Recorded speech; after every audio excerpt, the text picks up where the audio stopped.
L'histoire d'aujourd'hui nous amène au Malawi, un petit pays d'Afrique australe. Dans une communauté appelée Wembe, vivait une famille de fermiers constituée de 7 enfants. William Kamkwamba naît et grandit à Wembe. Il est le benjamin et l'unique garçon de cette famille. Dans ce pauvre pays de fermiers d'Afrique, comme tout le monde, William et ses sœurs passent tout leur temps dans la ferme de leurs parents. Ils cultivaient le maïs. Et le reste de son temps, William le passait avec ses amis à jouer dans le village. En 2001, le sort s'est acharné sur le pays. Il y a eu une terrible famine. Les cours d'eau se sont asséchés. En 5 mois, de nombreux habitants des villages reculés du Malawi moururent de faim. Sa famille ne mangeait qu'un repas par jour en soirée. 3 bouchées de sima pour chacun. Le sima est une bouillie de maïs consommée au Malawi. La nourriture traversait notre corps. Il ne restait plus rien, disait William. Tout se faisait rare. Les rivières avaient complètement taré. En cette période-là, William devrait commencer son secondaire. Au Malawi, à l'école secondaire, il faut absolument payer des frais de scolarité pour avoir accès aux cours. À cause de la famine et la crise que vivait le pays, il a dû arrêter l'école car ses parents n'avaient pas de ressources financières pour ses études. Abasourdi, il regardait son père et ses champs arides. Il ne pouvait accepter cette destinée et la situation que vivait sa famille. William, dès son plus jeune âge, aspirait à un avenir autre que celui de son père. En 2002, alors qu'il n'a que 14 ans, William va se lancer un défi, celui de réussir absolument ses études. Il se sentait très heureux d'être au secondaire. Il était déterminé à faire tout son possible pour recevoir une meilleure éducation. William va demander les cours de ses camarades afin de rester à jour et d'évoluer en même temps que ses amis qui ont continué l'école. Il va également commencer à fréquenter la bibliothèque publique de son village. Un jour, William ira à la bibliothèque du village pour continuer à se cultiver et à ne pas abandonner ses études, étant donné qu'il ne pouvait plus payer sa scolarité au lycée. Il va lire plusieurs livres, des livres de sciences, en particulier de physique. William éprouvait des difficultés avec l'anglais et le vocabulaire utilisé dans les livres. Il va se servir des diagrammes et des images pour apprendre les mots écrits. William découvre sa passion pour l'électronique. Il est à noter que quelques mois auparavant, la curiosité de William va l'amener à se questionner sur le fonctionnement des appareils électroniques tels que la radio et les voitures. Un jour, il décide de démonter une radio pour voir ce qui s'y trouve. William pensait qu'il y avait des personnes de très petite taille dans la radio et qui étaient à l'origine du bruit qu'émettait une radio. Alain Foka. Bonjour à tous et bienvenue dans ce magazine consacré à l'histoire contemporaine de l'Afrique. En ouvrant la radio, William découvre de tout petits boutons. Comment savoir que ces petits boutons sont des personnes? S'interrogea le jeune garçon. Alors, il va se dire, si je tourne l'un des boutons et que j'entends des cris, à l'aide, au secours, ne me faites pas du mal, alors je saurai que ces petits boutons sont des personnes.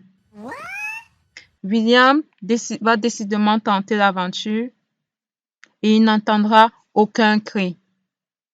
À partir de cette expérience, le jeune garçon va se lancer dans l'aventure et créer une petite structure de réparation de radio qui ne lui rapportait pas beaucoup d'argent. William fréquentait de plus en plus la bibliothèque. Un jour, il retournera à la bibliothèque et tombera sur un livre intitulé Using Energy. Ce livre expliquait qu'avec une éolienne, on pouvait pomper de l'eau et générer de l'électricité. Pomper de l'eau voulait dire faire de l'irrigation. Le mot irrigation déclenchera une série d'idées dans la tête du jeune garçon.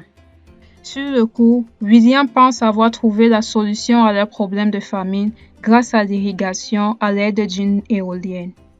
Sans aucune hésitation et sans tarder, le jeune homme va se lancer dans la création de la fameuse éolienne. Dès lors, William ne se séparera plus jamais de son fameux livre. Il va se lancer dans une phase de documentation et surtout de recherche approfondie sur certains mots-clés qu'il ne comprenait pas dans le livre. Ensuite viendra l'étape de la réalisation et la mise en œuvre de son projet. William va faire face à un réel problème qui est celui du matériel. Il existait une décharge non loin de son établissement, dans laquelle de nombreuses entreprises locales déversaient leurs déchets électroniques. William ira se ravitailler dans cette décharge et plus tard verra sa chambre transformée en un réel dépotoir électronique. William passera toutes ses journées et toutes ses nuits à travailler sur le montage de l'éolienne. Les habitants du village, le voyant travailler au milieu d'un amas d'ordures, commenceront à se moquer de lui et à le considérant comme un fou. Est-ce qu'il ne devient pas fou par hasard? Les parents de William ne comprenaient pas ce qui arrivait à leur fils. Ils pensaient également que leur fils était devenu fou. D'ailleurs, sa mère ne manquerait pas de lui dire qu'il serait difficile pour lui de trouver une femme plus tard. Les railleries ne vont pas stopper le jeune garçon. Il savait que la machine finirait par marcher. Si cela avait déjà été mis en place ailleurs dans le monde, alors pourquoi ça ne marcherait pas de son côté, pensait le jeune garçon. Dans la décharge, William va trouver un ventilateur de tracteur, un amortisseur de tube en PVC. Il va utiliser des cadrans de vélo et une vieille dynamo pour pouvoir construire sa machine. À l'aide des morceaux de bois et de lianes, il va créer un support de 5 mètres de hauteur pour l'éolienne. Tout le dispositif sera assemblé, monté et mis en œuvre devant la maison familiale. William venait de mettre en œuvre un système qui le fournissait de l'énergie. Il venait de construire une éolienne pour alimenter en électricité sa maison familiale. Au départ, le dispositif alimentait une seule ampoule. Afin d'avoir plus d'énergie, William observa qu'il lui faudrait augmenter la taille du support de son éolienne et l'envoyer encore plus haut pour mieux capter le vent et avoir plus d'énergie. La hauteur de son support passera donc de 5 mètres à 8 mètres et pouvait alimenter 4 ampoules avec des interrupteurs qu'il avait fabriqués et même un disjoncteur conçu peu après. La nouvelle se répandit très vite dans la communauté. Les gens ont commencé à faire la queue devant chez lui pour recharger leur téléphone portable. William va parfois les chasser et leur demander de retourner chez eux en vain. Il n'arrivait pas à s'en débarrasser. William n'avait pas encore réalisé son objectif principal qui était d'irriguer l'eau dans son village. Il va alors retourner régulièrement à la bibliothèque pour continuer à se documenter à partir du même livre. Le bibliothécaire lui demandera pourquoi est-ce qu'il utilise le même livre depuis des mois. Il lui répondra qu'il est en train de mettre en place un système d'irrigation d'eau pour sa communauté. Intrigué, il lui demandera au jeune garçon de lui montrer son invention. Stupéfait, le bibliothécaire amènera un journaliste blogueur afin que ce dernier écrive sur l'invention du jeune homme. Ensuite viendront d'autres journalistes, des blogueurs célèbres du Malawi, des politiciens et tous ceux qui étaient intrigués à savoir l'histoire du jeune homme. Son histoire va parcourir la toile et faire le tour du monde. Ça finira par arriver dans les oreilles de Ted qui s'empressera de lui passer un coup de fil. Il recevra une invitation pour donner un discours à Ted sur son invention. I read books, science books, especially physics. I couldn't read English that well. I used diagrams and pictures to learn the words around them. Another book put that knowledge in my hands. It said windmill could pump water and generate electricity. Pump water meant irrigation, a defense against hunger, which we were experiencing by that time. So I decided I'll build one windmill for myself. But I didn't have materials to use. So I went to a scrapyard where I found my materials. Many people, including my mother, said I was crazy. I found a tractor fan, shock absorber, PVC pipes. Using a bicycle frame and old bicycle dynamo, I built my machine. It was 1 light at first, and then 4 lights with switches, and even a circuit breaker modeled after an electric bell. Another machine pumps water for irrigation. Queues of people start lining up at my house to charge their mobile phone. I could not get rid of them. And the reporters... William, qui n'avait jamais quitté son pays et jamais utilisé un ordinateur, va ensuite participer à plusieurs conférences à travers le monde. Il va prendre part au premier événement consacré à l'innovation et à l'ingéniosité appelé Maker Faire Africa en août 2009 au Ghana.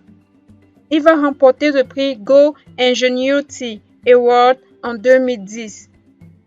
Avec l'argent du prix, il va décider de mettre en place des ateliers de formation des jeunes dans sa communauté à Windmill, leur apprenant comment fabriquer des éoliennes et des pompes pour eau. En 2007, William Kankanwa intègre un cursus universitaire intensif de 2 années de l'université Cambridge en Afrique du Sud. Puis il va poursuivre ses études au Dartmouth College jusqu'en 2014 aux États-Unis. En 2013, le magazine Times le mentionne parmi les 30 personnes de moins de 30 ans qui changent le monde. Son livre intitulé The Boy Who Harnessed the Wind, paru en 2010, avait été sélectionné comme lecture obligatoire pour les nouveaux étudiants de l'Université de Floride et d'Auburn aux États-Unis. Aujourd'hui, William participe au développement de l'Afrique à travers ses divers projets scientifiques au Malawi. William aide les jeunes à travers le monde à réaliser leurs rêves, en croire en leurs projets et surtout à ne pas baisser les bras. En 2019, Netflix sort une adaptation au cinéma de son livre. How does it feel, William? I never went to secondary school. Make us proud. Hey, looking sharp, eh? You too, man.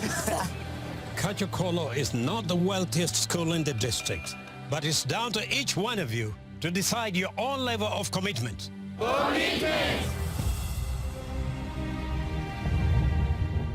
The rains came late this year, and now the trees have gone.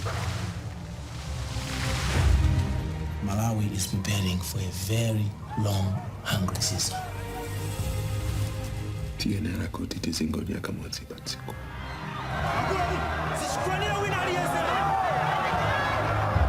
Ukali muntu wa mkulo sopana William. Palibe amene yanga titandize. What are you going to do? Anything new? It's a pump. Can you fix it? Maybe. Mr. Kachigunda, when you turn the wheel on your bike, the light shines. How? It's magnets. I can bring water. I know how to do it. No papa libe zako school. We stay, we die. No. With the electricity, we can plant in the dry season. Antu wakufa kudziwa zimenezo?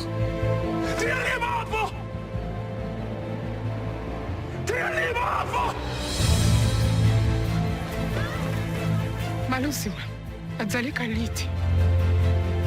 Nzita kutaka. Ngati mungu anditandize.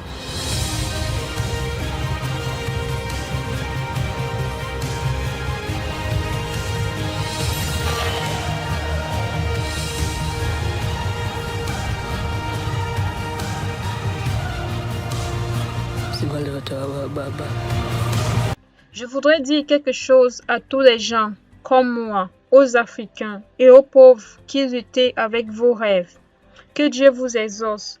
Peut-être un jour, vous verrez cette vidéo sur Internet.